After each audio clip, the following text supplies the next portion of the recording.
Hello friends, good morning. Welcome back to my new vlogs. कैसे हो आप सब? आई होप आप सब अच्छे होंगे और अपनी पढ़ाई को भी अच्छे से कर रहे होंगे। तो दोस्तों, आज मेरे दिन की शुरुआत सुबह 2:30 बजे से हुई है। जो मैं सब मुँह हाथ धुल के अपना फ्रेश व्रेश होके मैं 3 बजे अपने पढ़ाई के लिए बैठ गई हूँ। और 3 बजे से मैं 7 बजे तक अपनी पढ़ाई को करूँगी। बीच बीच में ब्रेक भी लूँगी।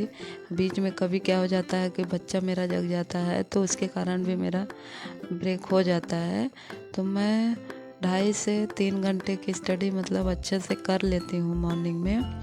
फिर उसके बाद 7 बजे उठने के बाद अपना जो भी काम है उसको करती हूँ। तो फ्रेंड्स,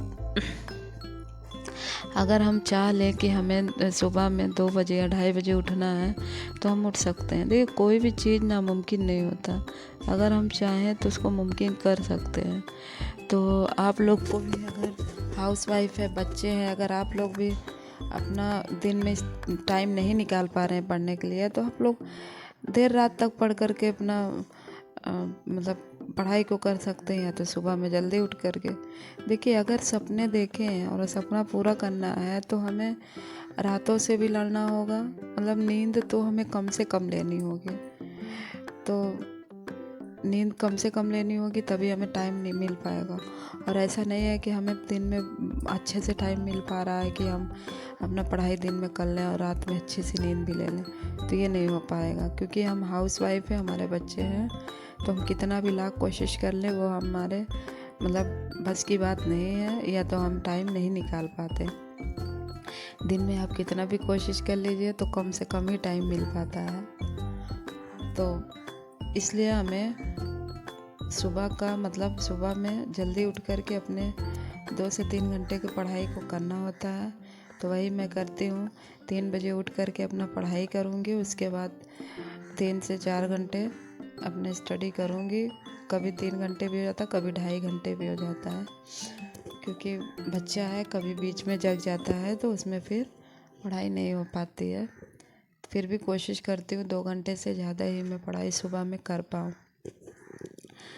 तो 3 बजे जगने के बाद फिर मैंने कुछ रिवीज़न किया अपना। और देखिए, अगर मतलब एग्ज़ाम भी बहुत पास में आ गया है ये हमारे इसका, जैसा कि आप लोग को पता ही होगा कि मेरा जो फोकस है वही हमारे इस एग्ज़ाम को लेकर के है, हॉस्टल वार्डन का। तो उसमें मतलब कि मुझे सिलेबस मुझे 15 नवंबर तक मुझे सिलेबस कंप्लीट करना है किसी भी तरह से। तो इसलिए मैंने 30 डेज़ का स्टडी चैलेंज रखा, जिसमें से मुझे 15 नवंबर तक अपने सिलेबस को कंप्लीट करना है। उसके बाद फिर मुझे मॉक टेस्ट देना है और प्रैक्टिस करना है, पीवाई क्यों लगाना है। तो इसलिए मुझे मतलब ज़्यादा से ज़्यादा पढ़ना, ज़्यादा से ज़्यादा कवर अप करना है सिलेबस को कंप्लीट करने में। सो फ्रेंड्स, बस हम यही चाहते हैं कि मेरा जल्द से जल्द सिलेबस कंप्लीट हो जाए। तो आप लोग भी मेरे साथ जग कर के पढ़ाई कर सकते हैं, जैसे मैं सुबह में उठ कर के पढ़ाई करती हूँ। और एक मतलब बेहतर स्टडी हम मॉर्निंग में ही कर पाते हैं, क्योंकि सुबह में क्या होता है, सब लोग सोते होते हैं, तो उस टाइम शांति रहता है और हमें कोई डिस्टर्ब करने वाला भी नहीं होता, जिससे हम अपने पढ़ाई को बिना रुके अच्छे से कर पाते हैं। सो फ्रेंड्स,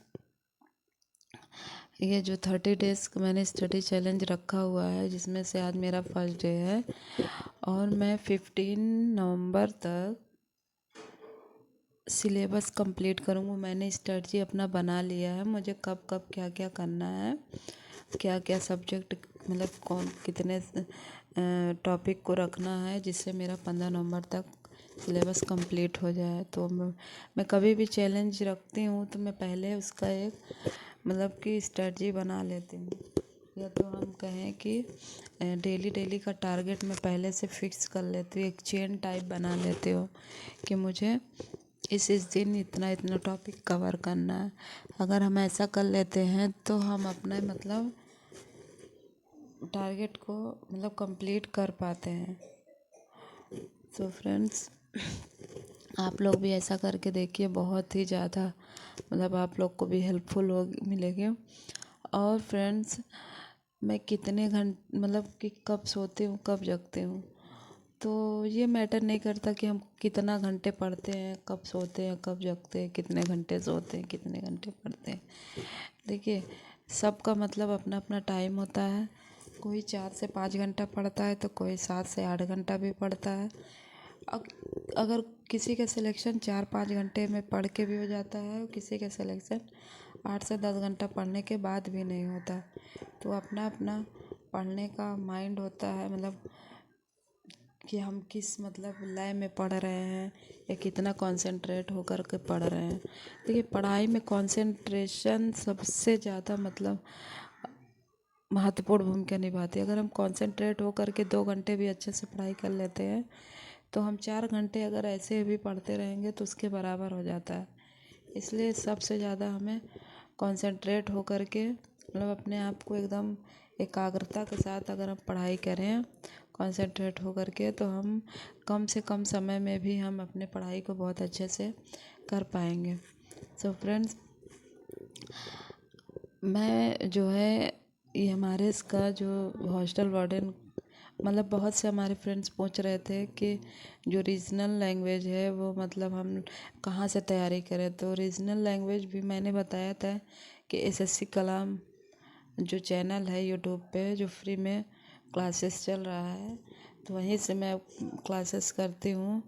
तो वो मतलब जो अगर आपने हिंदी या इंग्लिश रीजनल लैंग्वेज चूज़ किया है तो जो टीचर हिंदी मतलब पढ़ाता है या जो टीचर इंग्लिश पढ़ाता है वही रीजनल लैंग्वेज भी वो कंप्लीट कराएगा।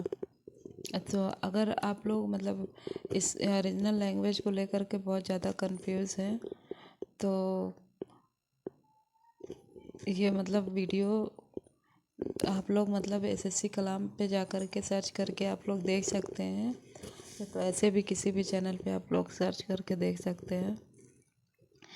सो फ्रेंड्स, आज मतलब कि आज का व्लॉग मेरा यहीं तक, और मिलते हैं नेक्स्ट व्लॉग में। तब तक के लिए बाय बाय, थैंक्स।